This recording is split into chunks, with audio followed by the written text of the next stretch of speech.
शेठजी, त्या आंबेडकर गुरुजी त्या भीमरावाला आणि त्याच्या मोठ्या भावाला आनंदला आपल्या घरात शिकवणार आहे. आता हे खूप झालं शेठजी, आता हे समजा थांबलं पाहिजे. तोच आहे जे महिला नेणाऱ्यांना आपल्या डोक्यावर घेतात. अरे असं कसं शिकवेल तो मास्तर? आणि असं कसं शिकणार तो भीमराव?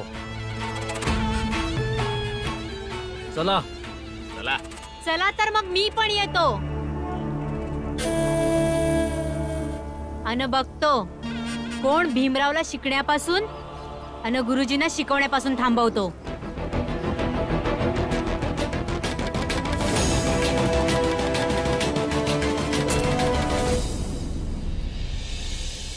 ध्रुबाळा, कुणाला बघून अन दाखवून काही फायदा होत नाही. हिमाला शिकायचं आहे तो शिकणार, गुरुजींना शिकवायचं आहे ते शिकवणार. असं थोडंच आहे की कोणी पहिल्यांदा भीमाबद्दल वाईट विचार करतो ना की शेवटचं. त्यामुळं तू त्यांच्या विचारांच्या चक्रव्यूहात नको फसूस. आपल्या जीवनाबद्दल विचार कर. जर तू यांच्यासारखा विचार करशील तर तू बी यांच्यासारखा होशील, जे नेहमीच दुसऱ्यांचा विचार करून करून स्वतःचं आयुष्य बर्बाद करून घेतात.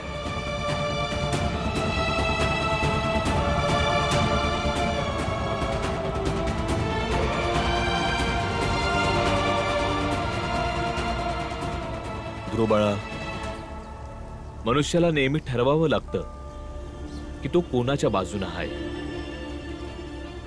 यांच्याकडून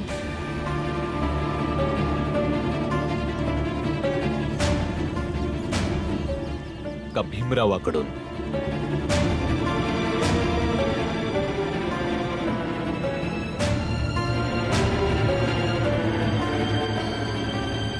अन बाळा, काठीनं लढाई जिंकता नाहीये, जिंकता येते ती एकजुटीनं.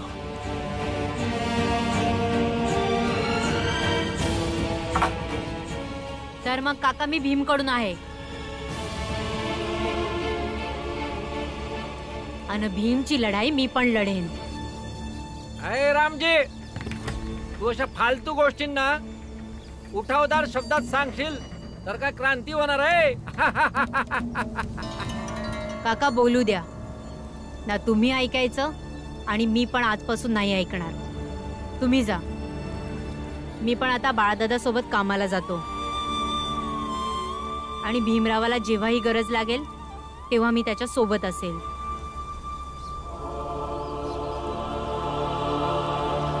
बाळदादा, बाळदादा, चल जाऊया बाजा वाजवायला.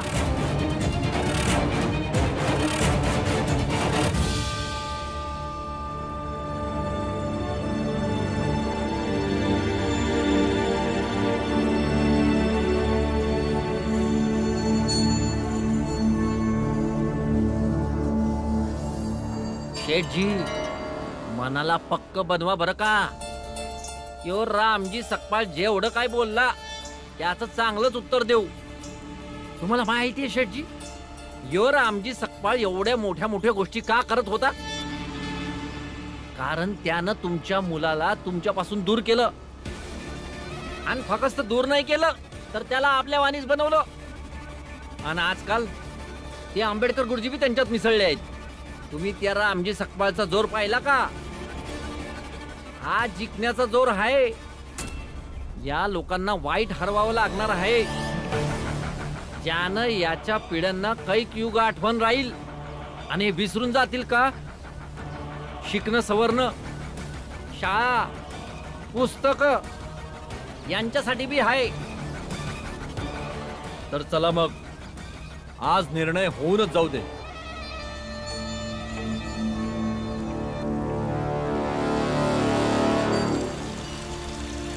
आनंद दादा, चल ना, इथं का बसला आहेस?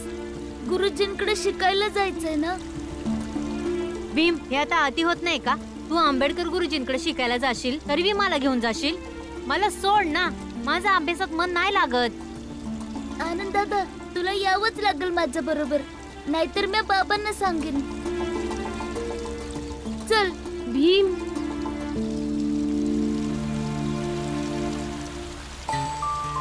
भीमराव, ही माझी ताई काही दिवसातच सासरी जाणार आहे. मी तुझ्याबद्दल हिला सगळं काही सांगितलं आहे. तिला तुला भेटायचं होतं म्हणून मी तिला इथे घेऊन आले. भीम, हिने सांगितलं होतं की तुला लाडू खूप आवडतात. मी तुझ्यासाठी लाडू घेऊन आली आहे.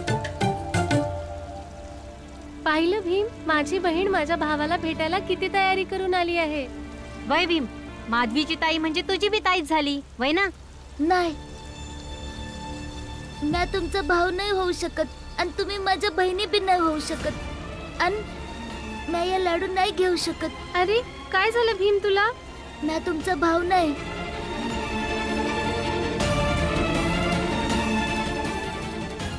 आनंद दादा, हे घे, मी आता आलो. अरे काय झालं भीम, सांग तर. अशा किती घटना झाल्यात का तुमचा मुलगा लहान मुलांचा सकपाळ बनला आणि असं किती वेळ झालं की तुमच्या मुलाला तुम्ही दूर मामाकडे पाठवलं. मी तर आजपर्यंत नाही पाहिलं. यो रामजी सकपाळचा मुलगा यो भीमराव जेव्हापासून शाळेत जातोय ना तेव्हापासून हे सुरू झालंय.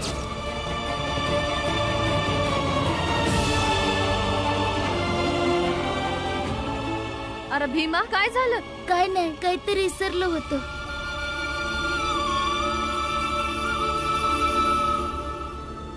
अचानक हा भीम कुठे निघून गेला? माहित नाही, पण जिथं बी गेला असेल ना तिथून परत येईल. कारण आता आम्हाला अभ्यास करायला जायचंय आणि काय बी झालं तरी भीम अभ्यास नाही सोडणार. यो बघा आला.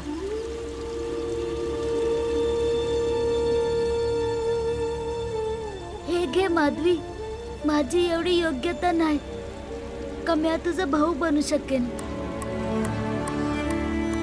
आणि मला नाही वाटत का माझ्यामुळं कोणी बी आपलं घर सोडावं. आणि हे तर तू ऐकलंच असशील का पहिलं सुरेंद्र माझा मित्र बनला तर त्याच्या घरातल्यांनी त्याला आपल्या मामाकडे पाठवलं आणि मग ध्रुव माझा मित्र बनला तर त्याच्या बाबांनी त्याला आपल्या घरातनं हाकलून दिलं आणि त्याला जिवंतपणे मयत घोषित केलं. आणि आता तू माझी बहीण बनशील तर मला माहित नाही का तुझ्या घरचे काय करतील तुझ्या सोबत.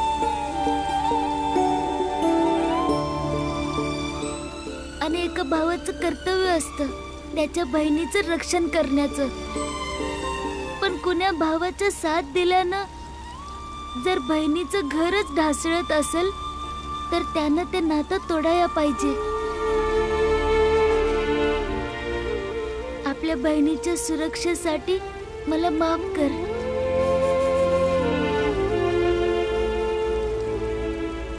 आणि ही राखी परत घे. भीमराव, तुला कदाचित माहित नसेल की भावाच्या हातावर बांधलेली राखी एक बहीण परत नाही घेऊ शकत. मग मी ही इथंच सोडून देईन. तुला वाटलं तर ही परत घेऊन जा, नाहीतर हिथंच सोडून दे.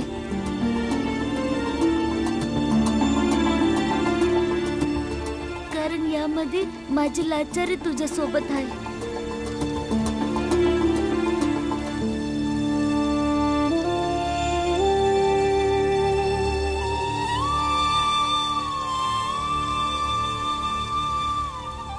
भीम इथं बसल्या बसल्या का रडतोयस? जर तू राखी परत केलीयस तर रडतोयस का? चला अभ्यासाला जाऊया. आनंद दादा, तुला बी असंच वाटतं का कमी तिच्या भावना समजू शकलो नाही म्हणून? कमीत कमी तुला हे तर माहीतच आहे ना की आपल्या बरीच मोठ्या जातीतल्या लोकांशी संबंध जोडल्यानं काय होतं ते. आज ना उद्या आमच्यातल्या नात्याबद्दल समजांना माहित पडल आणि मग काय होईल आणि पुढे जे होईल ते मला नको आहे. तर मग आता नको रडूस. चल अभ्यासाला. आंबेडकर गुरुजी आपली वाट बघत असतील ना व? चल.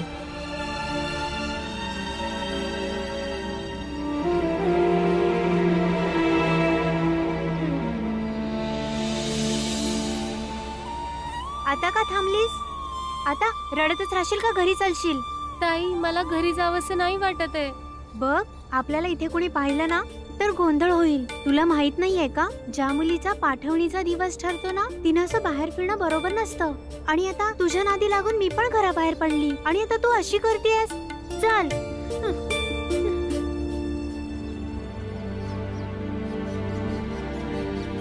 काय झालं बाळा, तू रडतेस कशाला? तुम्ही कोण आहात? हे भीमरावचे वडील आहेत. अच्छा, तुमच्या मुलामुळेच रडते आहे. तुम्हाला तर माहीतच असेल की तुमच्या मुलाला हिने राखी बांधली होती आणि तुमच्या मुलाने राखी परत केली आणि म्हणतोय की मी कुणाच्या राखीचा हकदार नाहीये.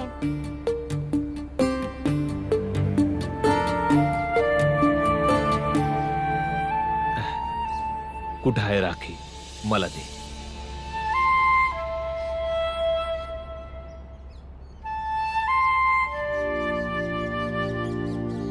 ठीक आहे, मी रातच्याला भीमाशी बोलीन. असं कसं कुणाशी नातं जोडून ते नातं तोडायचं, हो ना? अजून नाही तर काय. ठीक आहे, तुम्ही आता घरी जा.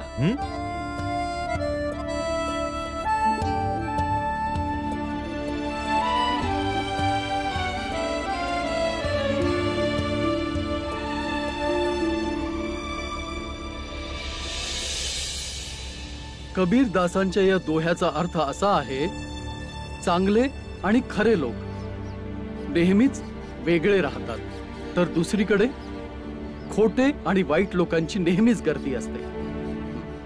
तर याप्रमाणे गुरुजी, हे काय करताय तुम्ही?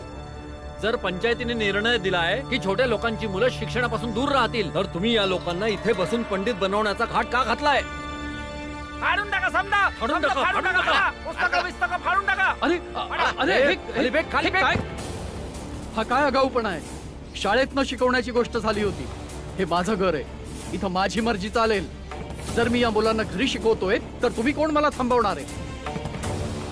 नाही गुरुजी, तुम्ही एक शिक्षक असून चुकीच्या गोष्टी करताय. समाजानं ठरवलेल्या गोष्टी तुम्ही मानत नाही ना, म्हणून तुमचे शिष्य असे आहेत. धर्मविरोधी, समाजविरोधी आणि विषारी. ईश तर तुम्हीच पेरताय आणि आम्हासनी इशारी म्हणताय. आम्ही तर गुरुजींच्या घरी शिकायला आलो आहे, तर तुम्ही इथं बी आलात. तुम्ही आम्हासनी बी आणि गुरुजीसनी बी विनाकारण उलट सुलट का बोलताय? बघितलं का कशी जीभ चालते याची? हे सगळं या गुरुजींमुळे झालंय. या गुरुजींना तर आज अद्दल घडवावीच लागेल. थांबा, आमच्या गुरुजींसोबत अरेरावी करू नका, नाहीतर काय? काय करशील तू? मारशील मला? नाही, मारणार नाही. उलट अख्ख्या गावाला सांगन का तुम्ही एक अन्यायी आणि एक अधर्मी व्यक्ती आहेत ते, जे एका देवासारख्या गुरुला शिकवण्यापासून थांबवतोय. तर मग ठीक आहे, तू तुझं पहा, मी माझं पाहतो. अरे आमच्या शाळेतच काय, पूर्ण साताऱ्यात कुठेही लहान लोकांची मुलं कुठलंच शिक्षण घेऊ शकणार नाही. ना घरी, ना शाळेत, ना झोपेत, ना स्वप्नामध्ये.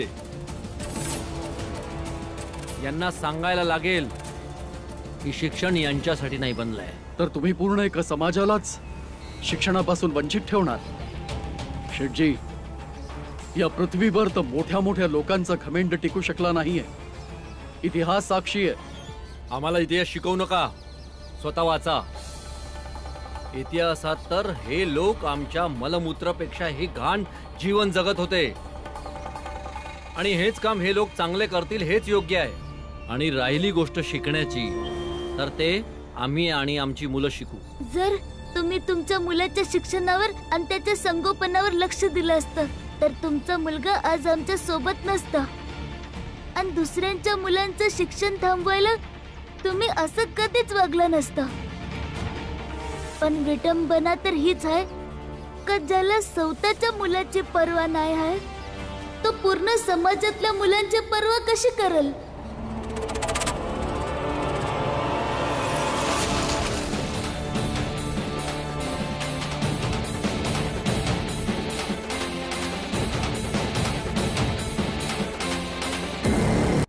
शेठजी, तुम्हाला काय वाटतं की तुम्ही असं करून भीमरावला शिकायला आणि मला शिकवायला अडवू शकता? जर तुम्ही असा विचार करत असाल तर तुम्ही ना तर भीमरावला ओळखता न मला. भीमराव शिकणार आणि मी त्याला शिकवणार. जा शेठजी, आपला समाज, गाव आणि शहरातल्या मुलांना अडाणी बनवा. पण माझी एक गोष्ट लक्षात ठेवा, शिक्षा आणि सूर्याचं तेज कुणाच्या थांबवण्यानं थांबवून राहत नाही. निघून जा इथून.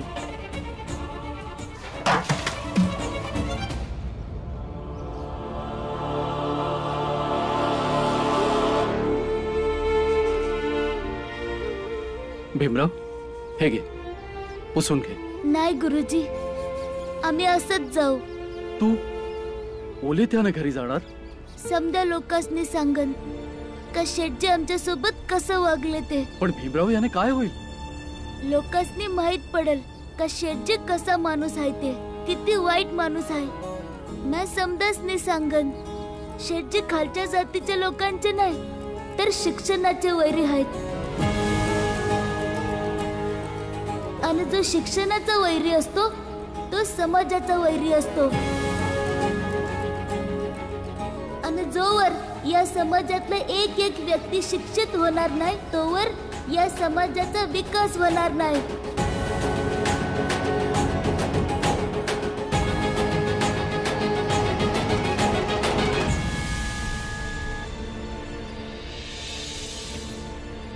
माफ करा, पण तुम्ही खरं खरं सांगा, तुमच्या मुलांसोबत आम्ही मैत्री केली तर तुमची हरकत आहे का? आणि असेल तर मी तुम्हाला वचन देतो का मी तुमच्या मुलांशी मैत्री नाही करणार. पण फक्त तुम्ही मला शिकू द्या, मला शिकण्यापासून अडवू नका. आणि शेठजीनं सांगितलं आहे का समद्या साताऱ्यात आमसनी आणि आमच्या जातीतल्या मुलांनी शिकू देणार नाही. हे तर चुकीचं आहे ना. आज अर्ध्या जनतेला तुम्ही शिक्षणापासून वंचित केलं तर कसं चालेल? समाज कसं पुढे जाईल? मी हात जोडून तुम्हासनी विनंती करतो का तुम्ही त्यांना समजावा का त्यांनी आम्हाला आणि आमच्या जातीतल्या मुलांना शिकू द्यावं.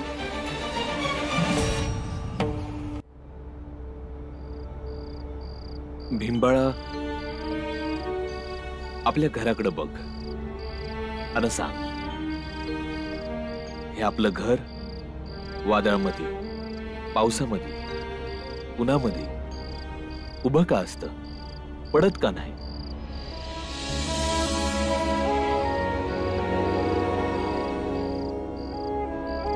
वादळात यासाठी कारण भिंती आपली समधी ताकद लावून लढत असतात आणि पाऊस आल्यावर छप्पर पूर्ण जिद्दीनं पाण्याचा एक एक थेंब अडवण्याचा प्रयत्न करत असतो.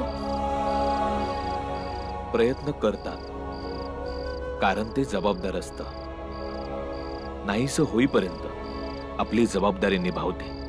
वय बाबा, मग हे समजून भी तू हे का नाही समजलास का जगातलं प्रत्येक नातं या आपल्या घरावानीच असतंय, ज्याच्यामुळं या आपल्या जबाबदारीला झटकता येत नाही. हे ठेव माधवी, कारण मी या योग्यतेचा नाही का तुझा भाऊ बनू शकेन. आणि मला नाही वाटत का माझ्यामुळं कुणी बी आपलं घर सोडावं.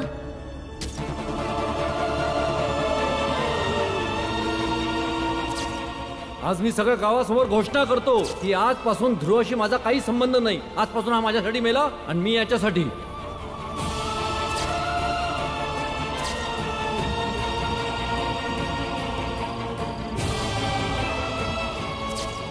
मी ही शाळा बंद होऊ देणार नाही. नाही.